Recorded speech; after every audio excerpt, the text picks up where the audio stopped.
okay with a video. You gotta hit got it to get it off.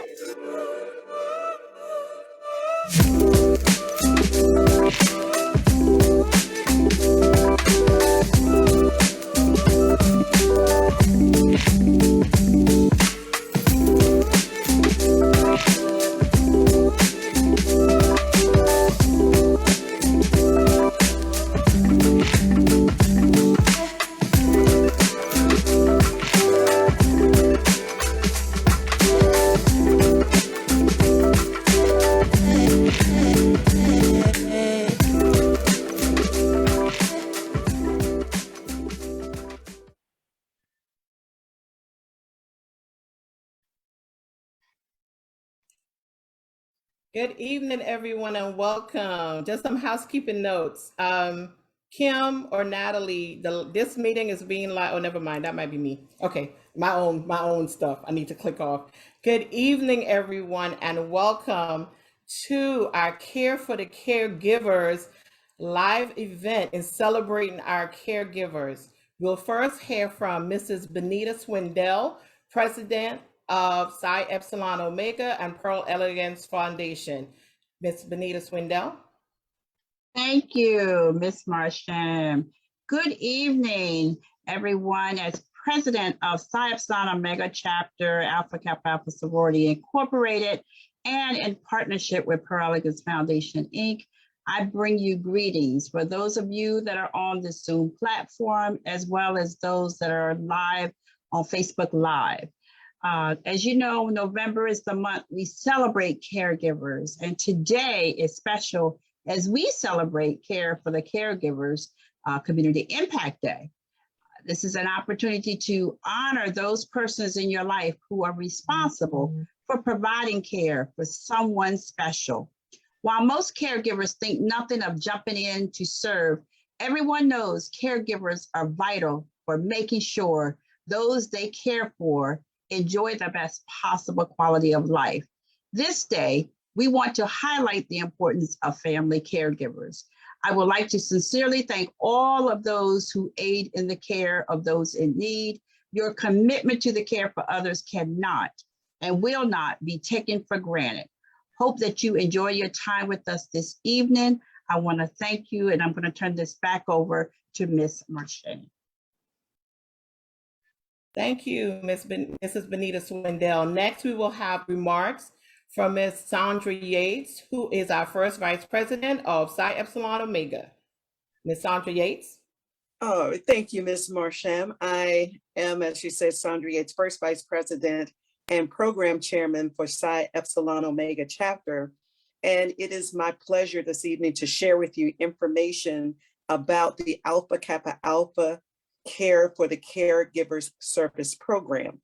For over 113 years, one of the pillars that forms the foundation of Alpha Kappa Alpha Sorority as an organization has been service to all mankind. Every president of our sorority shares with our membership the programs of service that she wants to target during her administration. Our current international president and CEO, Dr. Glenda Baskin Glover, has 5 program service targets. The second one is women's health care and wellness, and that includes care for the caregivers. This target program places emphasis on taking care of those like you who take care of others and emphasizes the need for caregivers to practice preventive health care as well as self-care behavior to eliminate the vulnerabilities and risks associated with the stress of caregiving. We hope that you will enjoy tonight's program, making bath salts and learning meditation techniques, as well as as we all learn to care for ourselves as caregivers, even as we care for those we love. Enjoy the program, and back to you, Ms. Bershon.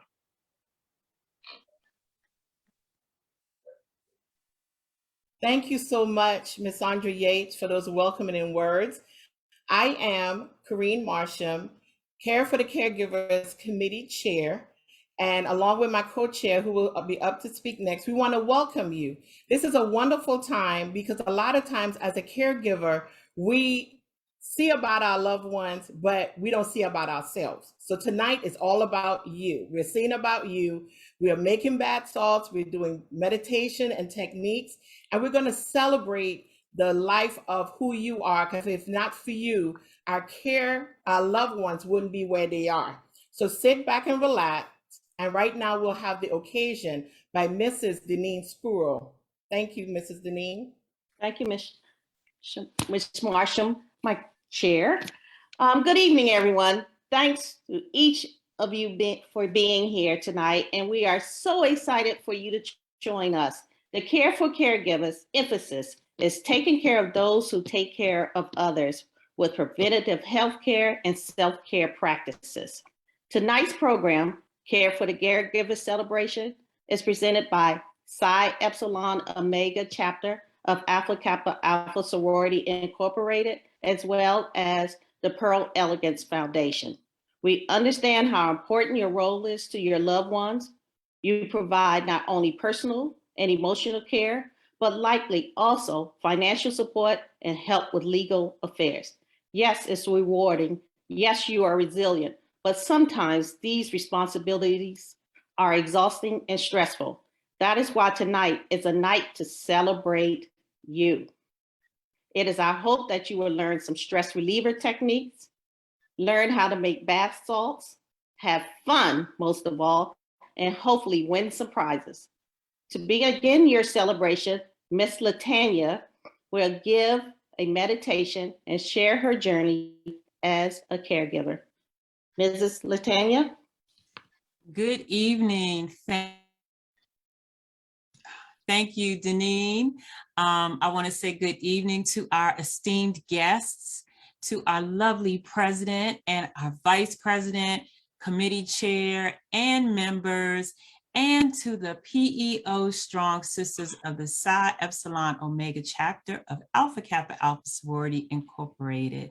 My name is Latanya Southern, and I am here to provide our courageous caregivers with words of inspiration.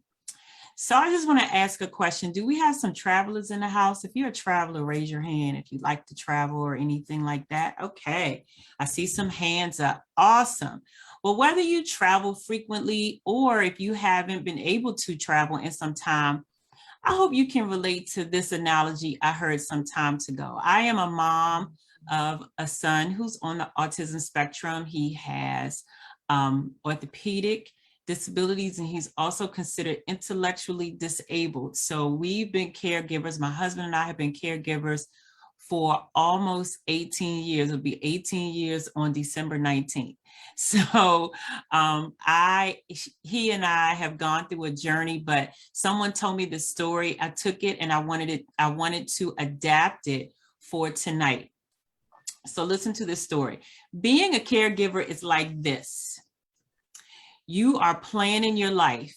And when you're planning your life and what you're going to do and what you're going to do in the next 3 and 5 years, it's like planning a vacation to Italy, right? You're all excited. You get a whole bunch of guidebooks. You may make sure that you have Google Translate so you can understand some phrases and have some ready. And so now it's time to pack your bags and you head for the airport. So you go to the airport, you sit in your chair, you put your seatbelt on, you put your headphones on, and you get your book and you sit back and just relax and get ready for the ride and get ready for your destination. But once you land, the stewardess says, "Welcome to Holland." And you look around in disbelief and shock saying, "Holland? What are you talking about? I signed up for Italy." But they explained that there has been a change of plan and you have landed in Holland and there you must stay. But I don't know anything about Holland. You say, "I don't want to stay. I want to go to Italy." But stay you do. So what do? You have to adapt. You go out, you buy some different guidebooks, you switch things around on your Google Translate, You learn some new phrases, and guess what happens? You meet people that you never knew existed. The important thing is, you're not in a bad place filled with despair. You're simply in a different place than you had planned. It's slower paced than Italy. It's less flashy than Italy. But after you've been there a little while and you have a chance to catch your breath, you begin to discover that Holland has windmills. Holland has tulips, my favorite. And Holland has Rembrandts. But everyone else you know is busy coming and going from Italy. They're all bragging about what a great time they had there. And for the rest of your life, you'll say, yes, that's what I had planned.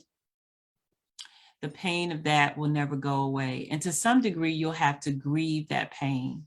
But you also should accept it, because the loss of that dream, the loss of that plan is a very, very significant loss. But here's the thing, if you spend your life mourning the fact that you didn't go to Italy, you will never, ever be free to enjoy the very special, very lovely things about Holland. So my word of advice to all of us as caregivers is enjoy Holland. For some, the stay will be just for a short time. For others, like myself, it will be much longer. For some of us, we had no idea we would arrive here. And for others, we saw it approaching, even though we weren't really ready for it to get here.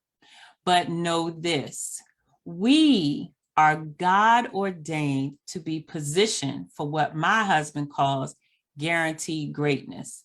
Because the Bible says that he who is the servant of all is the greatest in the kingdom.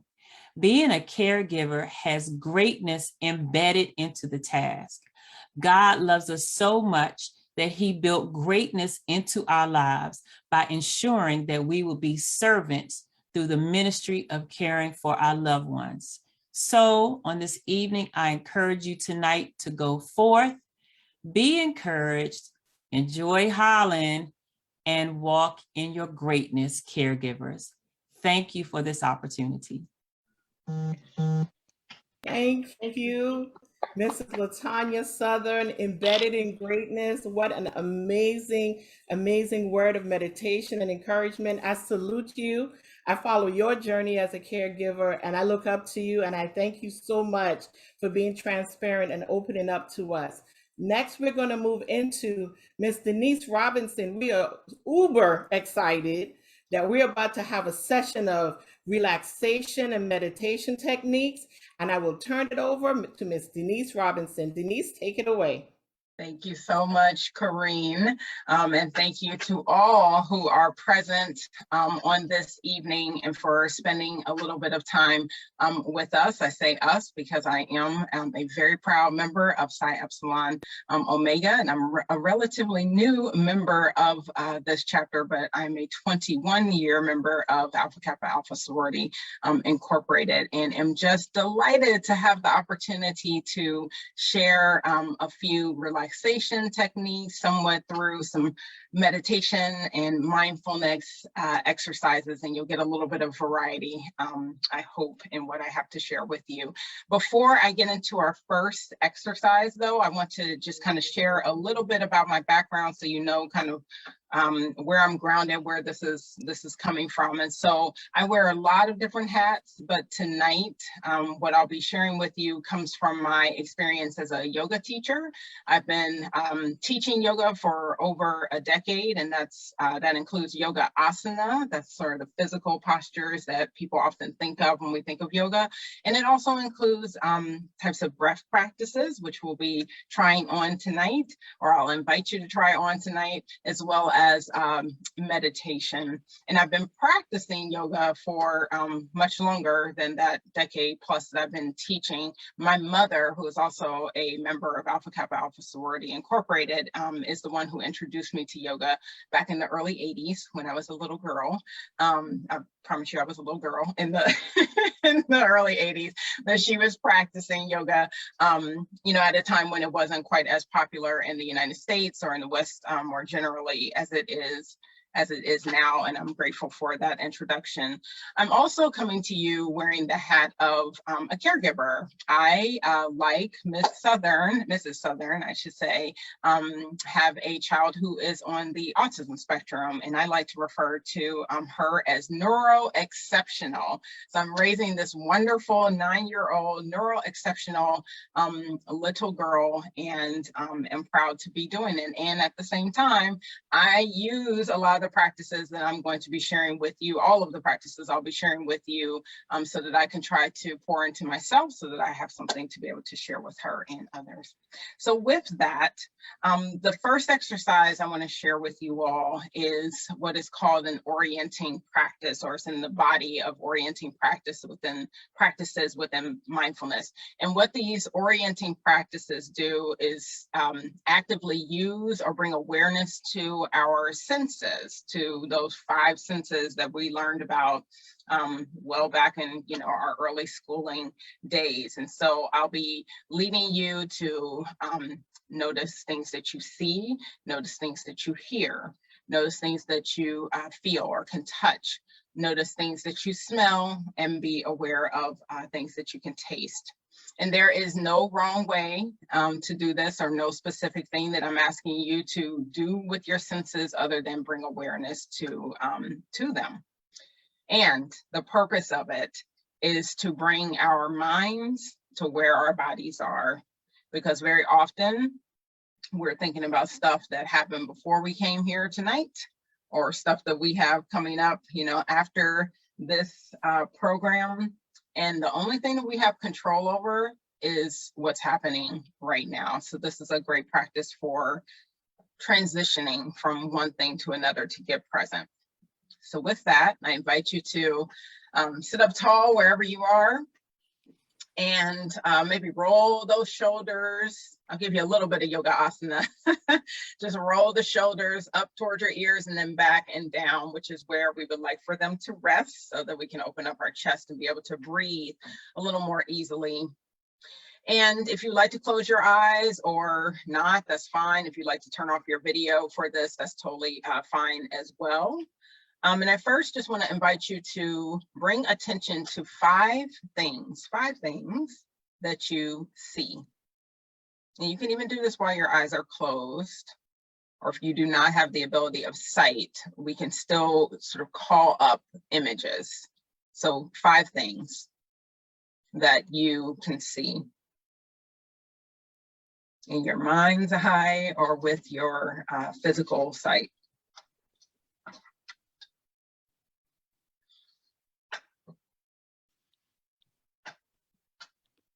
And if you like to kind of make note of what it is that you see, you can totally do that as well. And then I'd like for you to transition to hearing. So 4 things that you can hear in this moment. You can even recall sounds that you have heard.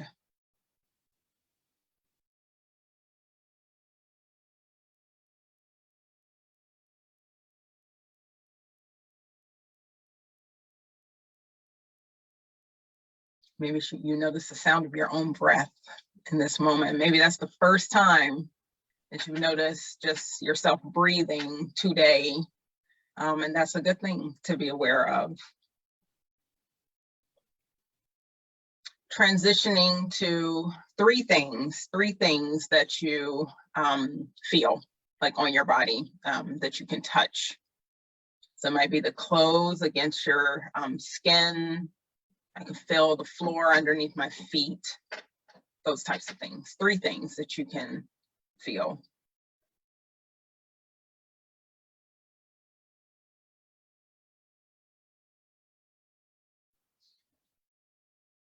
And then 2 things that you can smell. In a moment, we're going to have a chance to smell some lovely, sort of get some aromatherapy. So maybe that's already before you, and that's what you're smelling. But whatever it is, 2 things that you can smell.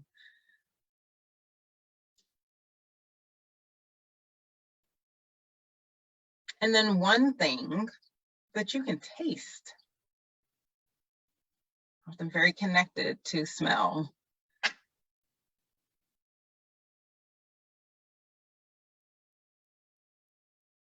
In this practice, if you ever want to kind of explore it again, if you type in 5, 4, 3, 2, 1 mindfulness, this practice will surely come up. Or if you type in to Google orienting practice, this is a practice that is sort of easy to remember, easy to do. It can go a lot more quickly than I did it with you, but I just want to give you an opportunity to bring attention to our senses, which are doing a lot of work for us to process all the stimuli in the world around us, as well as what's going on internally, but that we don't often bring our attention to. It's just sort of happening, but we're not aware of it.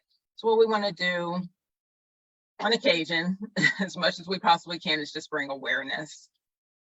And what I want to close this part of the meditation with, or mindfulness practice, I should say, with, is just a way to breathe with purpose that can help us get into our parasympathetic nervous system, which is the opposite of sympathetic nervous system, which is what we know as colloquially as fight or flight. So we're probably all very familiar with fight or flight. If you're a caregiver, we're probably very often in fight or flight. Being in that state is on a regular basis is what creates chronic stress. That's what chronic stress is ultimately about. So this breath practice, which is just to extend our exhale, make it longer than the inhale, is a quick way to tap into the opposite of fight or flight, which I think all of us can use on a daily basis. So I'm just going to close my eyes. You do not have to if you don't want to, but it just helps me to bring awareness to, I'm going to count in for 4, 3, 2, 1 as I'm breathing in, and then on the out breath, I'm going to go out for 6, 5, 4, 3, 2, 1. And we do it again, and it can be for any length as long as that exhale is longer than the inhale. So counting in with our breath, 1, 2, 3, 4, and then out of the nose or the mouth, 6, 5, 4, 3, 2, 1. Are we feeling a little bit better already? If not in this moment, try it again sometime when you're feeling that fight or flight has you in its grasp. Just know that you can use your breath to move your way into the opposite feeling. So I'll turn things back over to Ms. Marsham and look forward to reconnecting with you in several minutes from now to do another practice. Thank you. Thank you. I am breathing better. I am smelling better. I am feeling better. Thank you. Just the smallest things go a long way. So next, we're about to have a little fun, and we're going to have Deneen to come and spin that wheel. Deneen, take it away. Okay. I am on my way straight to, there we go. Took a while for it to pop up. Make sure you share your screen. You can't see your screen. You got it?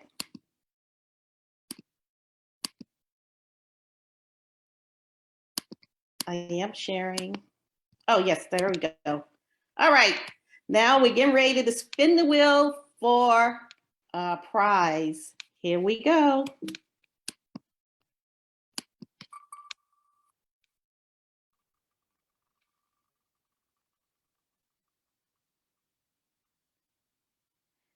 Our winner is Sandra Lucas. Sandra, are you here? Yes. Okay, you should be getting an email from us to let you know that you are receiving your gift. Thank you. Congratulations, Sandra. All right. Okay. Next, we are going on to making bath salts. So, for our caregivers, and we'll have a spotlight on myself, Miss Deneen, and our demo camera. So, we got together and we gave our caregivers a beautiful kit. Make sure I get it in the camera. Of bath salt ingredients. So we're about to do this live. So for those who received their kits, our caregivers, within the chapter, outside the chapter, please pull out your kits. And we're gonna get ready to give you some facts and information and benefits of bath salts and the different ingredients. Okay. Hi, everyone. This is Deneen again. I know you all wondering, why are we making bath salts? But there are various reasons why. First of all, they're healthy, especially when you buy natural ingredients. Next, they're beautiful. Even I walk down the shelves in the store, I look at the bath salts and I'm saying, wow, they're so beautiful. In our jar, when we make them, they're going to be beautiful. And they're beautiful in our baths. They are also inexpensive. That means with the holidays coming up, we can actually give nice, inexpensive gifts to the ones we love. Also, they're easy to make, which you will find out once you start making our bath salts through this demonstration. And most of all, they are soothing to the body and the senses, and they releases stress. Thank you, Deneen. So I'm gonna look at the gallery and see if our caregivers are unwrapping their baskets. It's okay to do it in real time. There's a beautiful card that was enclosed, and the card has the recipe in case you're not able to follow along. But I'm seeing the beautiful baskets being open. We're excited. We're excited. So the first thing we're gonna pull out of those baskets or kits is our Epsom salt. And the Epsom salt, based on the card recipe, we're saying it takes 2 cups. This bag is exactly 2 cups, 1 pound. So you're gonna take that, and I guess we should have prepped you before and said, if you haven't, we'll give you a minute or two to grab you a bowl. There's a bowl you need to be able to make your bath salt. Your ingredients to make your bath salt. So if you need a few seconds to grab a bowl, I apologize, I meant to say that in the beginning. So we'll give you a quick second, but as you're grabbing it, again, there's a beautiful card inside that bag that speaks to encouraging words to our caregivers. There's the recipe, and then there's also a disclaimer. We're not claiming to be professionals in this. We practiced and we're putting it in a bowl and we're saying that this smells wonderful and we're encouraging you to make bath salts. So as you go and grab your bowl, you're going to pour that entire bag that was included in your bath kit into the bowl. Again, that's 2 cups of Epsom salt in the bowl. Me?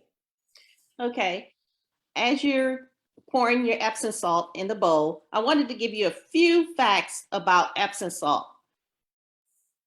Epsom salt, the word Epsom salt was founded and discovered in Surrey, England. So that's where it gets its name. It was invented and discovered at Surrey, England. Also, do you think that Epsom salt is really salt? And if you do, could you please raise your hand emoji?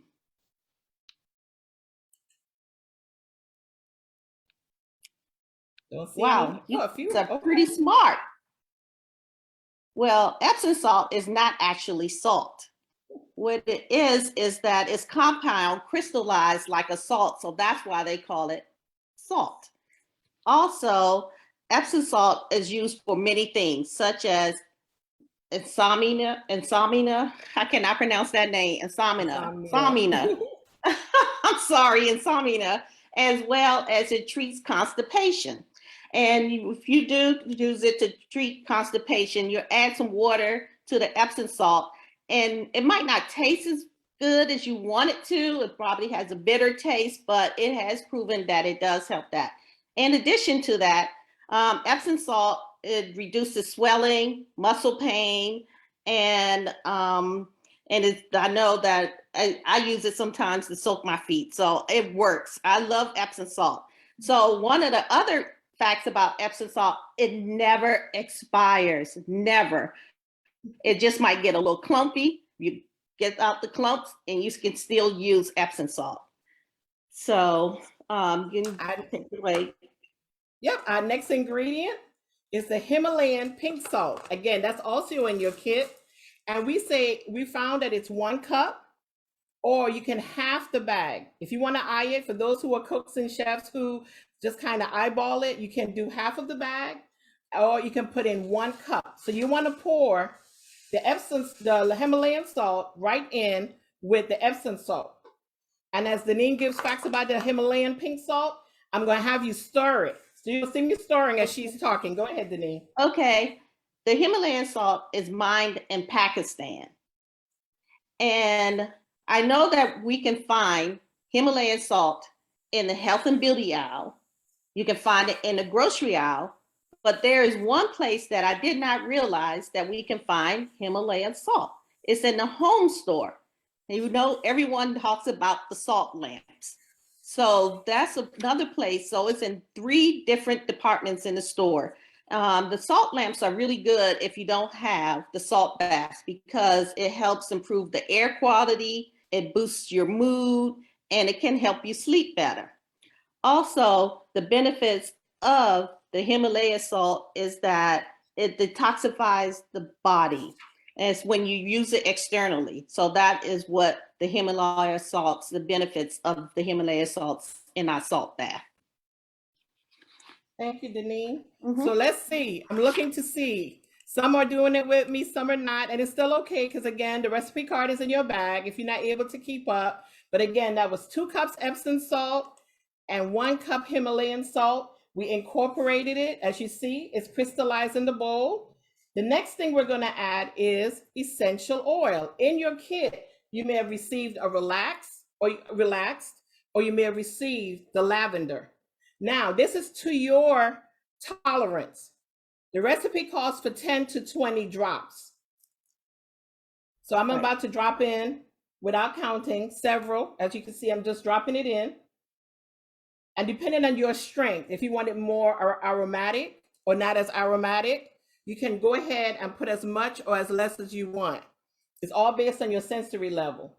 We also meant to say that just like the Epsom salt that does not expire, it's the same thing with the Himalayan pink salt. It does not have an expiration. The essence oil you can get from anywhere. It may have an expiration. You would have to read the bottle. So you just mix that in, as many drops as you want, and we recommend 10 to 20, and you incorporate it. In terms of the shelf life of this bath salt, because it's a DIY project, the do-it-yourself project, they recommend the shelf life to be about a year. So if you haven't used it all up in your bath, or if you haven't used it all up to soak your feet, you have about a year in which you're on the shelf. After we've incorporated it, we gave you a beautiful glass jar with a sealed lid. Once you incorporate it, and I'm not going to do it right now, but as you scoop it into this, I'll show you the final product. Make sure you do a tight seal. And with that tight seal, you have it good for a year. If it's a pre-bought bath salt you get from the store, the shelf life may be longer because they've added preservatives. But see, you've made your own, which, as Deneen has mentioned, is very economical. Your final product, as we do, in the cooking shows to show you the final baked product, your final product would look something like this. It's nice and crystallized. That 2 cup, 1 cup will fill up almost this 24-ounce jar. This is your final product of what your bath salt would look like, your own personal jar of bath salt. Deneen, I have you add more. Yes, and also I'm very creative. So I would try to use different recipes to make different bath salts. But I wanted to talk about 2 added ingredients that you can add. One is herbs. Now, the herbs will make it look prettier. It will. but also with using the herbs, it will actually be messier because you have to clean it up out of the bath, and also it may clog the drain. So there's two tips if you decide to venture out using herbs. There, you can actually use your blender to pulse the herbs so that you can make them finer, so that you can use it in the bath and it goes down the drain easier. Or you can make tea filter bags in place of the bath. In the bath, you can take the herbs, put it in a tea filter bag, and then put it in the bathtub. And they sell those bags at Amazon, $7.99 for 100 bags. So it will seal it, make sure it's not messy. And also you can add baking soda. Some of the recipes says add baking soda, but you have to be cautious with adding baking soda because on high elevation or high humidity, the product may explode in the container. So you definitely need to be prepared for that. It doesn't happen often, but I just wanted to let you know about those two added ingredients that you may enhance your bath salts. I see some people smelling it. It smells so good, especially if you have the lavender. It smells so good. I really recommend it. It wasn't anything I would think to do, but it's just refreshing. I'm smelling it and it's making me feel a way, feel in a good way. I'm looking through the gallery, and I thank those who have been stirring with me and adding drops. Kenny and Renee, thank you. Tanya, thank you so much. For those whose cameras are on and you're enjoying it, those whose cameras are off, I hope you are mixing up your batch and holding on to it. In the chat, I saw Beatrice. I agree, as well as Tanya, that it makes really great gifts. And it's the Christmas season, and you know, supplies are short, and gifts are not very plentiful, and that's a great way to get you a beautiful jar, a beautiful container, and I'm sure your loved ones will appreciate it. So thank you, and thank you for making bath salts with us. Are there any questions that we can answer?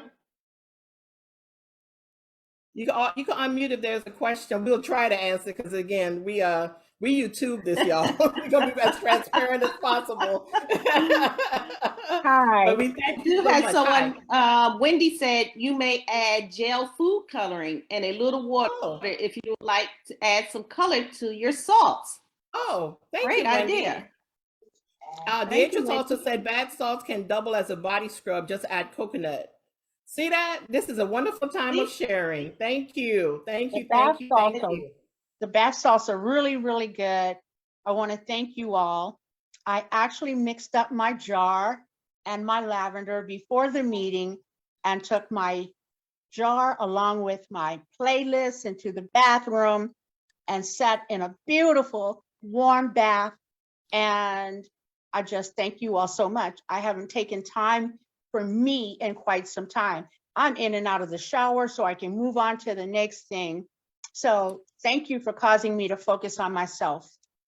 Thank you. Thank you, Phyllis. I'm gonna put a little plug. That's my line sister, y'all. Okay, I'm leaving that alone. Okay, so moving on. I saw a question in the chat from Lisa. She said, how much do you use at one time? I think it's per person. Someone else could chime in who've used it. I guess it's as much as little as you want. Yeah, I poured as much as I wanted to in there. Okay. Beatrice,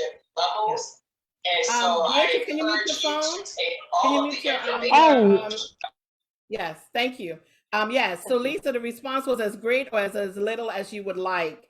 So thank you so much. We're going to move on in the program because we have another session. I'm like excited after my hearing and my senses and my 5 senses. I'm excited to get back to Denise to hear what she has to give us next. So Denise, it's back to you. Thank you.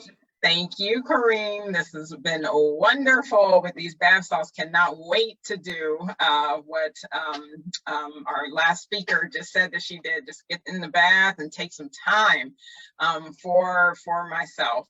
But in the meantime, I want to share another mindfulness practice. This is a type of meditation, very specific kind of meditation called loving kindness.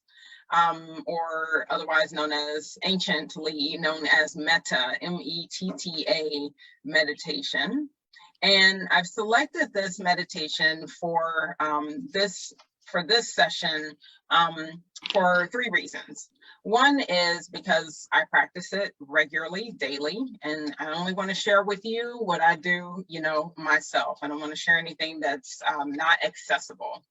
And then 2, it's because it's pro-social in its intention, which really goes a long way when we're trying to care for others, because even as we're caring for loved ones, we know that loved ones are the ones who can get right up against our nerves like no one else can.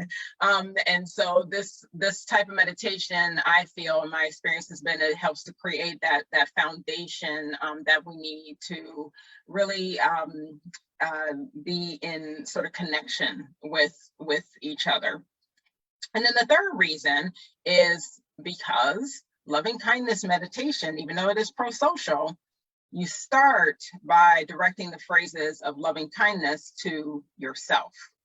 And that's incredibly important because, as we've all been, if anyone has been on a plane or you watched a movie about people being on planes, you know that they tell you got to put your own oxygen mask on first if you get into that kind of emergency on the plane before you place it on the person who's traveling with you. So when I'm traveling with my daughter, the flight attendant always stops by our row and says, just a reminder, you need to put your own oxygen mask on first should we get into that situation before you put it on your daughter. And the same is true for us as caregivers, just generally when we're not on the plane, right? That we have to fill up our own cup before we can really be of service to others. So I invite you to join me in a relative. This can be sort of like an accordion. You can shorten it or you can make it a little longer by sort of repeating the phrases as many times as you really have time for. So as I said, you direct the phrases of loving kindness to oneself first, and you might want to close your eyes for this or just take a gaze at something that's grounded into the floor where you are sitting. May I be loved. May I be well. May I be safe. May I be peaceful and at ease. Repeating that silently, or you can say it out loud if you're in a space where you can do that to yourself. May I be loved. May I be well. May I be safe. May I be peaceful and at ease. For this next round, I invite you to bring to mind perhaps the person that you care for or the persons for whom you care, or it could be someone else who is a loved one. And if no one comes to mind in that category, maybe it's a pet, right? It doesn't necessarily have to be a person at first. And we just repeat the phrases of loving kindness with an image of that loved one in our minds, or if you're in the space, in the room with them right now, you can direct these phrases of loving kindness to them. May you, loved one, be loved. May you be well. May you be safe. May you be peaceful and at ease. May you, loved one, be loved. May you be well. May you be safe. May you be peaceful and at ease.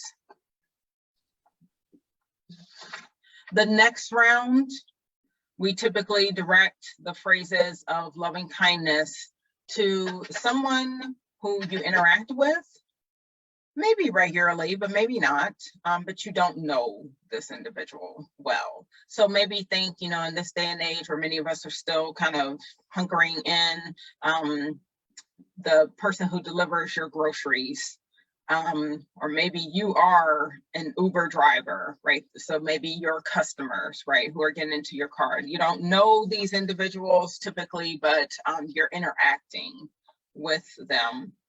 And to those individuals, may you be loved. May you be well. May you be safe. May you be peaceful and at ease. May you, someone with whom I interact and do not know, be loved. May you be well. May you be safe. May you be peaceful and at ease. For our next two last rounds, because we're going to end where we started, back to self. But before we get there, this next round, in the words of Dr. King, when he referred to sort of all of us as the beloved community, that's what we're sending the phrases of loving kindness out to, or at least I invite you to try that on in this moment. For all of us, may you, beloved community, be loved. May you be well. May you be safe. May you be peaceful and at ease. May you, global family, be loved. May you be well. May you be safe. May you be peaceful and at ease. Last round, back to self. May I be loved. May I be well. May I be safe. May I be peaceful and at ease. I want to thank you all for trying that on, the loving kindness meditation. If you're looking for that again, sometimes the phrases are, a little different, and that's okay. But if you like the practice, I encourage you to try it on a daily basis. It really can change the energy that we have with ourselves, and then also with the people that we are caring for and interacting with. With that, I'll turn it back over to Corrine. Thank you, Denise. Thank you. Just empowering our caregivers on this evening, along with the family and friends and chapter members. I want to repeat what she said, and really, everyone on here taking what she said. It said, may you be loved. May you be well. May you be safe. May you be peaceful and at ease. I really want us to embrace that with all that's going on in the world, even as we take care of ourselves and of our loved ones as caregivers, even as the craziness is happening. May you be loved. I have to say one more time because it's resonating with me, and then I'll move on, I promise. May you be loved. May you be well. May you be safe. May you be peaceful and at ease. Please embrace that and celebrate it. Thank you so much, Denise, for that. It's really, really empowering, and the positivity is amazing. Thank you so much. And we're moving on. More gifts and surprises. So we have a wheel drawing. Denise, take it away. Spin that wheel. Okie dokie.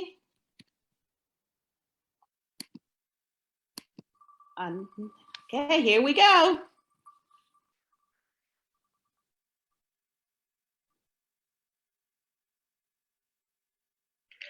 Oh, it's Lisa Stevenson. Congratulations. Thank you.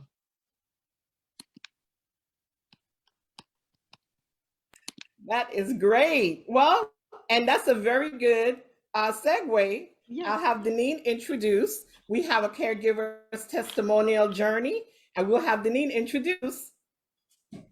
Okay. Hello, everyone. It is my pleasure to introduce Lisa Spruill Stevenson. Lisa Spruill Stevenson has been in the human service field for over 25 years. She began her career in social work with the Connecticut Department of Children and Families, investigating reports of abuse and neglected called into the Hotline Division.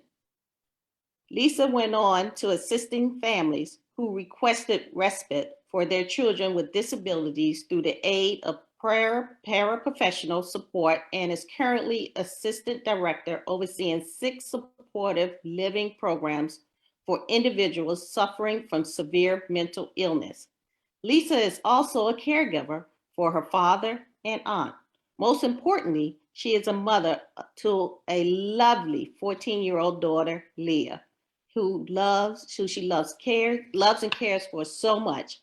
I know we all care for our children, and teenager years are difficult. But my sister-in-law, who I refer to as my sister, is raising my niece, who is a teenager and has Down syndrome. Lisa has taken all these roles with grace, grit, and determination, and I am honored to have her here with us tonight.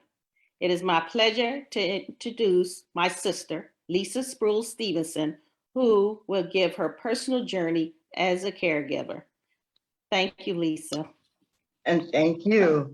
Thank you all for having me. Thank you, Deneen, for giving me this opportunity to share my story. Yes, I am a caregiver for my parents, my father and aunt, but most importantly, with my daughter. When I first asked about talking about Leah, I felt like, well, I'm just a mom. But I realized I'm a mom, but I'm a caregiver for life. I was found about my diagnosis of Leah's Down syndrome at birth. I was an older parent, an older woman, but I didn't think twice about having a child with a disability. I just thought I was going to be a mom. So when I was told of her disability, I took on the challenge and said, this is what God has presented with me, and I'm going to do all I can. Being that I had the experience, it was set for me to be her mom. Her dad also worked with people with disabilities who lived in group homes. So it was like everything stars were in alignment for what we needed to do and be prepared for Leah's being with us. So again, it was a matter of just providing what those necessary services required, the early intervention, providing her with the birth to 3, the services with speech, occupational, and physical therapy. And again, it was just a matter of knowing what I needed to do to be there for Leah. So again, not that a typical parent doesn't have issue or thoughts of what their children have to do in terms of life and experiences, but as a parent of a special needs child, it just goes a little deeper and more extensive.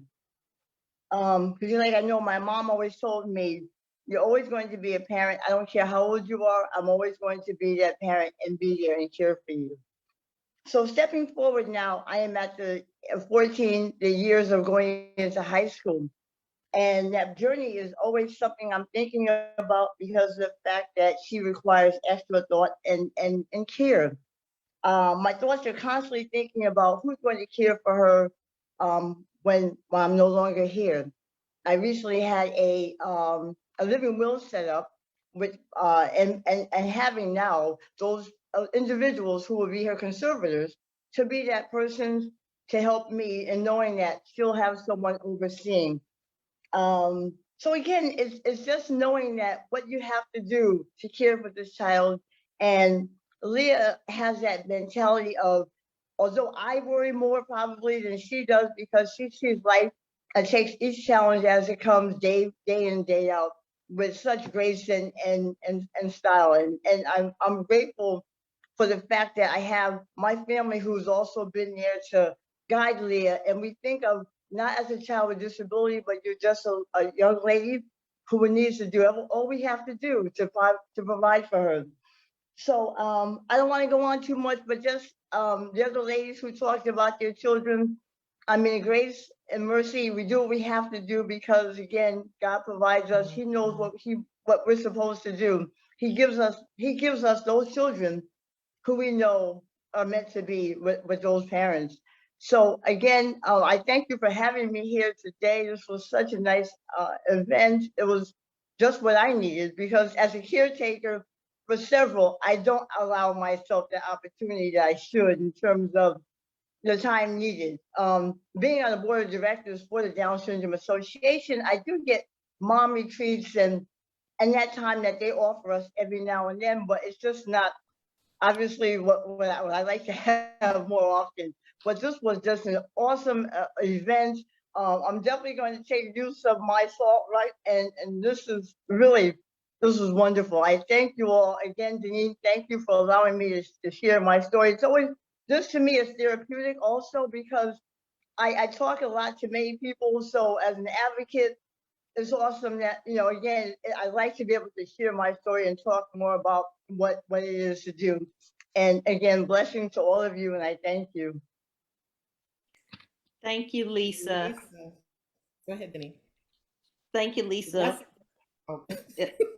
And she has an amazing daughter who is thriving in public school. And I just love her for all the work that she's done and how many hats and how many roles that she has to take on. Thank you. Yes. Thank you, Lisa, so much for sharing. Thank you, Denise, for sharing Lisa with us. It's been an amazing hour of power, I like to say, and enrichment, and just loving on us, right? Because I am a caregiver, loving on us. And I want to give some thank yous before we get close to doing one more drawing and having a closing prayer and blessing. But I wanted to say thank you to everyone, to our chapter members who have extended themselves as caregivers, as well as extending themselves to caregivers outside the chapter. For those who may not be a caregiver, but you're our support system, right? We need you. So we thank you for the community that is here tonight on a Friday evening to celebrate. We want to give definite shout outs to like the beautiful kits that were created. We had 8 amazing chapter members that sacrificed their Sunday. And I don't want to take it robbery not to call their names out, but Sandra Yates, Patricia Banks, Yolanda Chambers, Alicia Coffer, Alexia Coffer, Megan Davis, and my co-chair Denina, myself. They spent the Sunday putting together these baskets. I pray that you guys enjoy it and continue to use it, that it's a relaxing time for you. We also want to thank Denise Robinson for those wonderful sessions of meditation. I have to give MVP status to Kim Jackson and Natalie Stevenson, which is our chapter members, but they're our rock stars that help us on the technical side of things. So I really want to be able to thank them to make the job easier for myself and co-chair Deneen. We don't have to worry about bringing up spotlights. So that goes a long way, right? The people you see in the background, you got to push them forward, because if not for them, we're not going to be able to hear me right now. And I do want to do a little plug and apologize. My background bleeded in the background. It worked. That's how technology worked for you, y'all. I had a virtual background, but the more that joined, I bled in the background. So I apologize for my plain background. We also want to thank Chapter President Benita Swindell for allowing us to put on this event. We want to thank Vice President Sandra Yates for trusting us with this event. This is like National Caregivers Month. The sorority at large is recognizing this as Caregivers Impact Day, but it's important for us to love on each other, see about each other. As we get into the holidays, some may have lost loved ones. So keep on checking on each other. If you haven't heard from someone, text them, call them, drive by, do something. Just make sure that we are okay, because life is short. As we know, we've all been in this situation for 20 plus months in the pandemic. It's made it complicated for some of us with our loved ones not seeing them. So I appreciate everyone for their sacrifice, being on here tonight and being able to share and celebrate our caregivers. And to that end, we're going to have one more spinning of the wheel, and then we're going to have a wonderful, inspiring closing prayer and blessing by Sean Jackson. Deneen Spruill, take it away.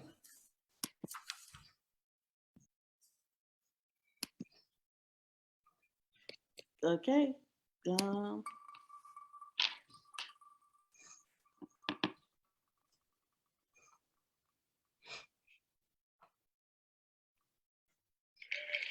Our lucky winner is Regina Gillens.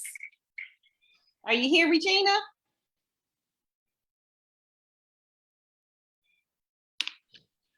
If she's not here, we're gonna again. We're gonna play again. Yes, spin it one more Because you have time. to be want present to win. present to win. Yes. Yep. So we got someone else who may be winning.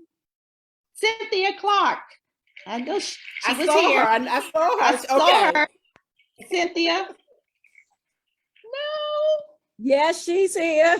she's here. Good. Okay, Yay, congratulations. We will be in touch. Congratulations to our winners, Sandra Lucas, Lisa Stevenson, and Cynthia Clark. We have your information already, and you'll be hearing from Thank us. you. Thank you so much. This was awesome. Thank you. Yes, thank you. So now we will have, let me see, stop sharing on Denise's side.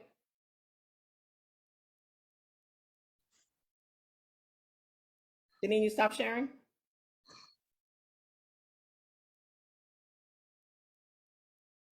Did we lose her?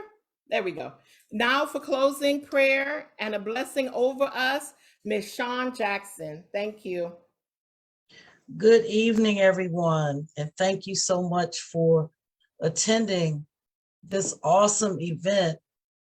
This was really a blessing to me. I pray that it was also a blessing to you. I got some great tips for how I can take better care of myself. There's two things I want to do. I want to share a scripture with you all.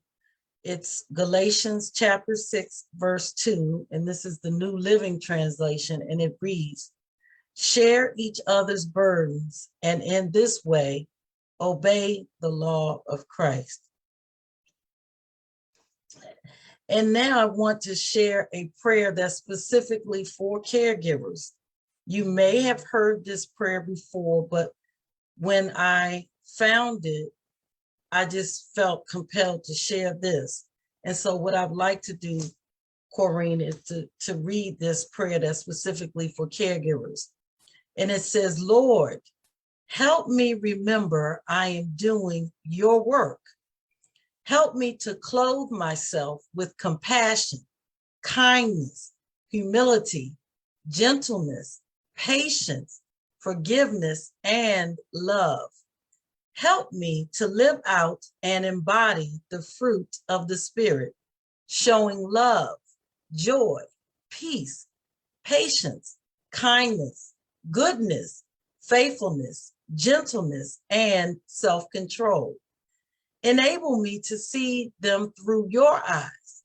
Help me to have compassion as you did and to follow your example. Ease my burden and provide times of rest and refreshment. Give me the energy necessary to fulfill my task. Grant me the strength and extra grace to be able to handle things I might not normally be able to handle. Help me not to lose my joy and give me moments of laughter. In moments of frustration, help me to be slow to anger and to refrain from letting any anger or frustration give a foothold to the adversary or lead to any sin. Comfort me as I mourn what I have lost. Fill me up with your love so that I'm so full that your love overflows out of me. I do not have the sufficiency to pour this out of my own supply, so I need your supply. Thank you for supplying all of my needs according to your riches in glory through Christ Jesus. Help me to just be your conduit and means through which you work, and help me to remember that it's you through me. Thank you for trusting me with this role of caring for others. Amen. Amen. Amen. Thank you, Ms. Shawn Jackson. And that concludes our Care for the Caregiver celebration virtual night. We thank you so much. Have a blessed weekend and a blessed Thanksgiving as we're coming up on the holiday. Please take care. Good night.